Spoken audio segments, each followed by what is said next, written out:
नमस्कार, स्वागत है आप सबका राजनीति के इस अखाड़े में। मेरा नाम है अजय सेतिया। मित्रों, अमेरिका ने जो खेल पाकिस्तान और बांग्लादेश में किया है, वही खेल वह भारत में करना चाहता है। बल्कि अपने खेल को उसने एक तरह से शुरू भी कर दिया है। अमेरिका का जो बाइडेन प्रशासन नरेंद्र मोदी की विदेश नीति से बेहद परेशान है। आज नहीं, पहले से परेशान है। मोदी ने पहले यूक्रेन रूस युद्ध के समय अमेरिका का डिक्टेट मानने से इनकार कर दिया था।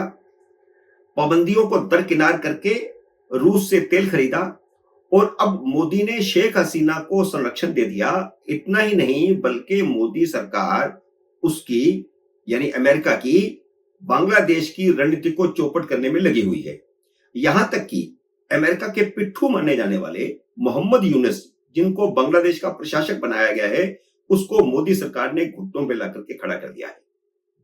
इसलिए मोदी अमेरिका की आंख की किरकिरी बन गए हैं।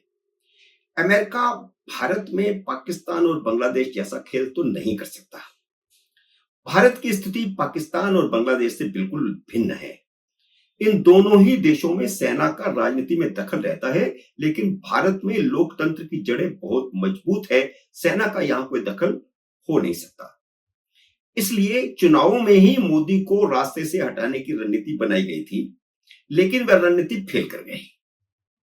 पाकिस्तान और बांग्लादेश में सरकारें गिराने की रणनीति बनाने वाले डोनाल्ड की लू चुनावों के समय भारत में आए थे।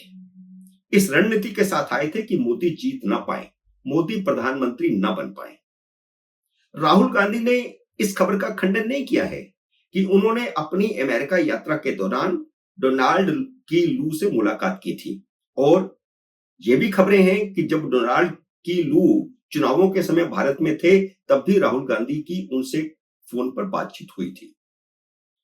अमेरिकी रणनीति से बने झूठ के सारे टूलकिट चुनावों में चरमरा गए, नाकाम हो गए। उन्हें इतनी कामयाबी जरूर मिली कि भाजपा को खुद को बहुमत नहीं मिला। इसलिए अब एक ही रास्ता बचता है कि सरकार को समर्थन दे रही पार्टियों को तोड़कर सरकार को गिराया जाए। राहुल दावा कर रहे हैं कि मोदी सरकार जल्द गिरेगी, लेकिन सरकार तो तभी गिर सकती है जब चंद्रबाबू नायडू और नीतीश कुमार समर्थन वापस लें। ये दोनों ही राहुल गांधी के चक्कर में तो आने वाले नहीं। इन दोनों से चुनाव नतीजों के बाद संपर्क साधा गया था, लेकिन इन दोनों ने कांग्रेस को घास नहीं डाली। इसलिए अब अमेरिका ने अपनी कोशिशें शुरू कर दी हैं। अमेरिका की वाणिज्यिक दूत जेनिफर लार्सन ने चंद्रबाबू नायडू से मुलाकात की है। इस मुलाकात में भारत की घरेलू राजनीति पर भी बातें हुई, जो कि कूटनीतिक मर्यादा के खिलाफ है। विदेशी राजदूत या उस कैटेगरी के लोग, कूटनीतिज्ञ, अगर भारत में किसी राजनीतिक नेता से मिलते हैं तो उनको मर्यादा में रहना पड़ता है। वह घरेलू राजनीति पर उनसे चर्चा नहीं कर सकते। लेकिन खबर यह है कि जेनिफर लार्सन ने चंद्रबाबू नायडू के साथ बातचीत के दौरान घरेलू राजनीति पर भी, यानी भारत की राजनीति पर भी चर्चा की है। जेनिफर लार्सन ने हैदराबाद के सांसद असदुद्दीन अवैसी से भी मुलाकात की और खुद ही उस मुलाकात का फोटो अपने एक्स हैंडल पर शेयर किया है। तो आप देखिए कि किस तरह की ये साजिश रची जा रही है। तो अमेरिका की मदद से अब भारत के विपक्ष के कई टूल किट हैं। एक तरफ तो अमेरिका खुद लग गया है सरकार को गिराने के लिए, और दूसरी तरफ विपक्ष की तरफ से भी कुछ टूल किट काम करना शुरू कर चुके हैं, जो कि टूल किट बनाए हुए अमेरिका के ही है। पहला टूल किट है किसानों का नया आंदोलन शुरू करवाना, जिसके लिए राहुल गांधी ने किसानों से मुलाकातों का सिलसिला शुरू किया है। दूसरा टूल किट है वक्फ बोर्ड बिल के मुद्दे पर मुसलमानों का आंदोलन शुरू करवाकर सरकार को अलग थलग करना। और आंदोलन बिल्कुल वैसा ही होगा जैसे नागरिकता संशोधन कानून के मुद्दे पर किया गया था, शाहीन बाग में जो धरना दिया गया, और इसके अलावा उत्तर प्रदेश के कई जगहों पर इस तरह के धरने दिए गए। और अंततः हुआ यह कि उस धरने के बाद दंगे हुए, जिसमें 50 से ज्यादा लोग मारे गए थे। इसी तरह की स्थिति फिर से पैदा करना चाहते हैं। और ओवैसी ने देश के मुसलमानों को भड़काने के लिए वक्फ बोर्ड संशोधन बिल के खिलाफ जहर उगलना शुरू कर दिया है। और वैसा ही आंदोलन फिर से खड़ा करना कोई मुश्किल नहीं है, क्योंकि मुसलमानों को सड़क पर लाना बहुत आसान है। धर्म के नाम पर, वक्फ के नाम पर बहुत आसान है, अल्लाह के नाम पर। चंद्रबाबू नायडू ने नरेंद्र मोदी के वक्फ बोर्ड बिल संयुक्त संसदीय समिति में भेजने को मजबूर किया। अमेरिका की रणनीति यह थी कि अगर नरेंद्र मोदी वक्फ बोर्ड बिल पर अड़ जाते हैं तो देश भर में मुसलमानों का आंदोलन तुरंत शुरू करवा दिया जाए और चंद्रबाबू नायडू और नीतीश कुमार को समर्थन वापस लेने के लिए मजबूर कर दिया जाए। लेकिन मोदी ने अक्लमंदी का बड़ा काम किया कि वक्फ बोर्ड बिल को पास करवाना नाक का सवाल नहीं बनाया, बल्कि उसे संयुक्त संसदीय समिति को भेज दिया। मोदी चाहते तो संसद की स्थायी समिति को भी भेज सकते थे, लेकिन बिल को भेजा गया है संयुक्त संसदीय समिति में, जिसमें भाजपा का अपना बहुमत नहीं है। इंडी अलायंस ने अपने 12 सांसदों में से 7 मुस्लिम सांसद भेज दिए हैं और 8वां मुस्लिम सांसद असदुद्दीन ओवैसी है, जो ना इंडी अलायंस में है ना एनडीए में है। तो 31 सदस्यीय कमेटी में 8 मुस्लिम सांसद हैं। तो यह भाजपा की रणनीति है। भाजपा के 12 अपने सांसद हैं, 4 सहयोगी दलों के सदस्य हैं, एक मनोनीत सांसद हैं जो भाजपा का ही मान लीजिए, तो 13 मान लीजिए, और एक वाईएसआर कांग्रेस का सांसद है जो बिल के खिलाफ है।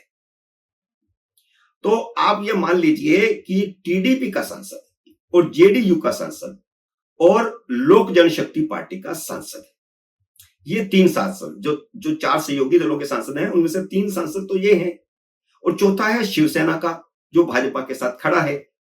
तो भाजपा के साथ खड़े हैं 12 सांसद, अपने एक मनोनीत सांसद और एक शिवसेना का सांसद, यानी 14 सांसद। 31 में से 14 है भाजपा के पास, तो बहुमत नहीं है। बहुमत बनता है तब जब चंद्रबाबू नायडू की पार्टी का और नीतीश कुमार की पार्टी का और चिराग की पार्टी का, ये 3 सांसद जब साथ हों तब समर्थन बनता है, तब बहुमत बनता है। तो अब भाजपा के दोनों हाथों में लड्डू हैं।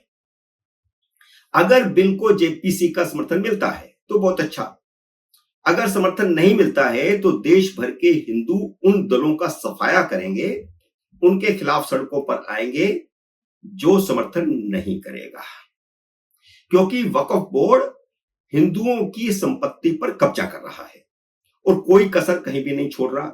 और तमिलनाडु में तो एक मंदिर को, जो 1500 साल पुराना मंदिर है, उसको वक्फ की प्रॉपर्टी बता दिया। तो तमिलनाडु, जो भाजपा का घोर विरोधी है, वहां पर भी भाजपा के समर्थन में आवाज उठ सकती है और उठेगी ही। तो इसलिए मैंने कहा कि मोदी के दोनों हाथों में लड्डू हैं।